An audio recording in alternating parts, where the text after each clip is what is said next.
നമ്മുടെ ജീവിതത്തിൽ വലിയൊരു അത്ഭുതം നടക്കുന്നൊരു കൂടാണ് കുമ്പസാരക്കൂട്.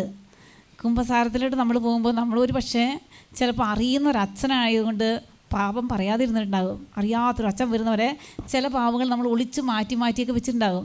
ആരെങ്കിലും എൻ്റെ മുന്നിലിരിക്കുന്ന ആരെങ്കിലും ഇത് നമ്മുടെ ഇടവക് വികാരി അച്ഛനല്ലേ, വേറെ ഈ വർഷത്തിൽ 2 പ്രാവശ്യമൊക്കെ കുമ്പസാരിപ്പിക്കാൻ വരുമല്ലോ, ഈസ്റ്ററിനും ക്രിസ്മസിനൊക്കെ വരുമല്ലോ, അപ്പം ഇതൊക്കെ പറഞ്ഞ് കുമ്പസാരിക്കാമെന്ന് പറഞ്ഞ് നമ്മൾ മാറ്റി വെച്ചിട്ടുണ്ടെങ്കിൽ നിങ്ങൾ അങ്ങനെ ചെയ്യരുത്. നമ്മൾ ഏറ്റു പറയും നാളെ നമ്മുടെ ജീവിതം ഉണ്ടോ എന്ന് നമുക്ക് അറിഞ്ഞുകൂടാ. Praise the Lord. പാപം നമ്മുടെ കയ്യിൽ നിന്ന് വിട്ടുപോയാൽ നമ്മൾ വിശുദ്ധരാണ്. പിന്നെ നമ്മൾ ചെയ്യുന്ന എല്ലാ കാര്യങ്ങളും പുണ്യപ്പെട്ട കാര്യങ്ങളാണ്.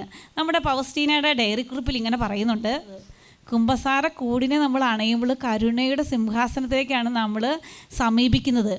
അതിനുള്ളിരിക്കുന്നവനാകട്ടെ കരുണാസമ്പന്നനായ ദൈവം. വൈദികനല്ല, അത് തമ്പുരാൻ തന്നെയാണ്. ഓരോ കുമ്പസാരക്കൂട്ടിൽ ഇരിക്കുന്നവരും നമ്മുടെ കണ്ണിൽ അത് വരും.